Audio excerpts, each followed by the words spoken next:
Et si changer d'avis n'était pas un signe d'inconstance, mais une preuve d'intelligence? Dans nos sociétés, on valorise la cohérence, la détermination, la ligne droite.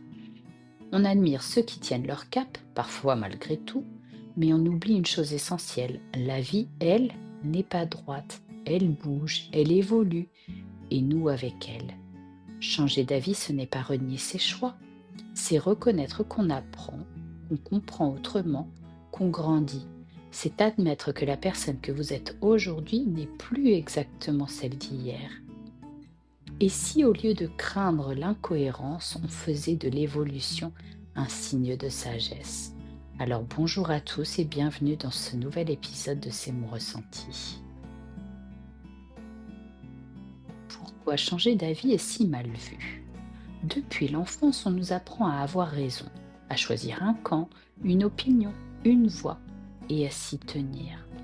Changer d'avis, c'est souvent perçu comme une faiblesse, une trahison ou un manque de caractère.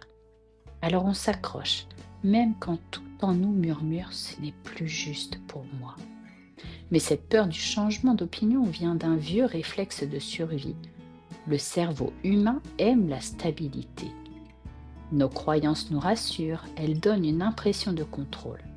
Admettre qu'on s'est peut-être trompé et qu'on voit différemment les choses, c'est ébranler cet équilibre intérieur. Pourtant, rester figé, c'est refuser la vie telle qu'elle est, mouvante. De ce fait, changer d'avis, c'est faire preuve de flexibilité mentale. Cette capacité à s'adapter à l'imprévu, à envisager plusieurs perspectives et à réviser ses pensées quand la réalité évolue. La recherche en psychologie cognitive le confirme. Les personnes capables d'ajuster leurs opinions sont plus créatives, plus ouvertes et plus résilientes face au changement. La flexibilité mentale, c'est savoir dire: je pensais cela hier, mais aujourd'hui, avec ce que je sais, je vois les choses autrement, et c'est très bien ainsi. Ce n'est pas se contredire, c'est s'autoriser à évoluer. Et c'est une qualité qu'on retrouve chez tous ceux qui pratiquent l'écoute, l'apprentissage et la curiosité. Quand vous acceptez de changer d'avis, vous faites un pas vers plus d'humilité. Vous affirmez: je suis une personne en mouvement. Et cela ouvre parfois des portes insoupçonnées vers de nouvelles relations, de nouvelles passions, ou simplement une vision plus claire de ce que vous voulez vraiment. Changer d'avis, ce n'est pas céder à chaque vent qui passe, c'est écouter ce qui résonne vraiment en soi. Voici quelques pistes pour apprivoiser ce mouvement intérieur.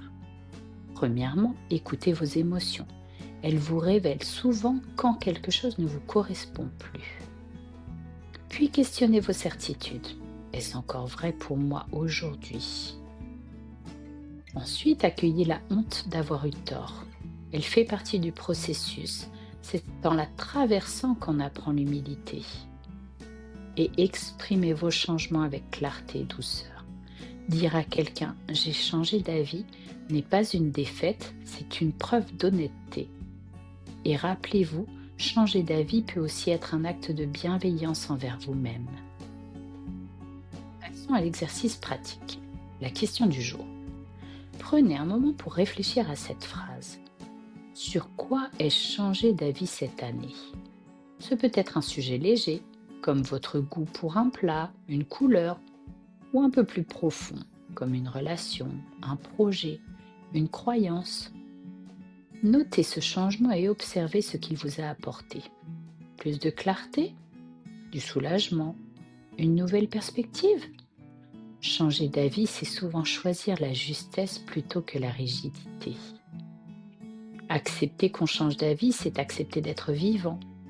Personne ne reste immobile sur le fil du temps. Ce que vous pensiez juste hier peut évoluer demain et c'est parfaitement normal. Vous avez le droit d'apprendre, de vous tromper, de recommencer. L'essentiel, c'est d'avancer avec honnêteté et conscience. Alors oui, changer d'avis, c'est OK. C'est même une façon d'aimer la vie pour ce qu'elle est, imprévisible, mouvante, pleine d'enseignements. Et vous alors, sur quoi avez-vous déjà changé d'avis? Avez-vous ressenti de la honte ou au contraire une forme de libération? Partagez votre expérience dans les commentaires, vos déclics, vos évolutions, parce qu'en parlant de nos changements, on apprend à voir qu'ils sont la preuve que nous continuons de grandir. Merci d'avoir écouté cet épisode. Pensez à le partager à des personnes qui pourraient être intéressées et à ajouter un pouce bleu pour m'encourager. À très bientôt pour un nouvel épisode. D'ici là, pas à pas, laissez-vous inspirer par le changement.